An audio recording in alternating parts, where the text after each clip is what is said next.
Спорни били и доказите и вештаците. Осудените за петкратното убиство кај Смилковското езеро сакаат слобода и повторно судење. Првостепената пресуда и одлуката на апелација да се поништат бараат бранителите.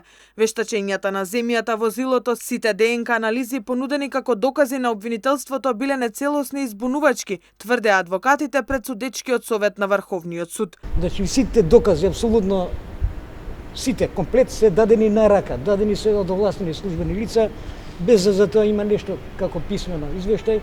И ние се надеваме дека овој извештај на работната група, кој апсолутно иде во корист на обвинетите и одбраната, дека ќе користи за да Врховниот суд донесе исправна одлука. Надвор од секое разумно сомневање е дека теоријата на случај на јавното обвинителство може да опстане со два споредни клучни докази. Тоа е исказите на заштитениот сведок е еден и наводната изјава која што според нив е прибавена на законит начин на сега обвинетиот Хаки Азири. По 5 години, адвокатите и осудените повторно дојдоа до шанса да се жалат пред последната судска инстанца.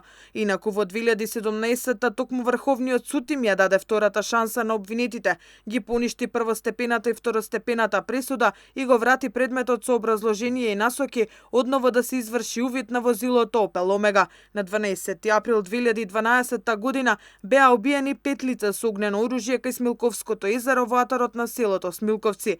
Убиени беа на возраст од 18 до 21 година Филип Славовски, Александар Накевски, Цветанчо Ацковски и Кире Трпковски. Мртов беше пронајден и рибарот 45 годишниот Борче Стевковски од селото Црешево.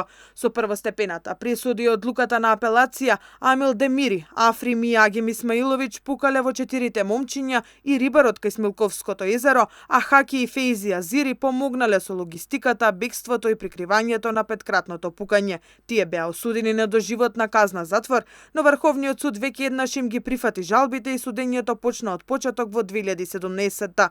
По повтореното судење, кривичниот суд изрече 3 доживотни казни за бегалците Алил Демири и Африм Исмаиловиќ, како и за Агим Исмаиловиќ. Обвинетиот Хаки Азири беше осуден за помагање, за што доби единствена казна во траење од 9 години. Фейзи Азири е осуден за помагање сторител во извршено кривично дело на 15 години затвор.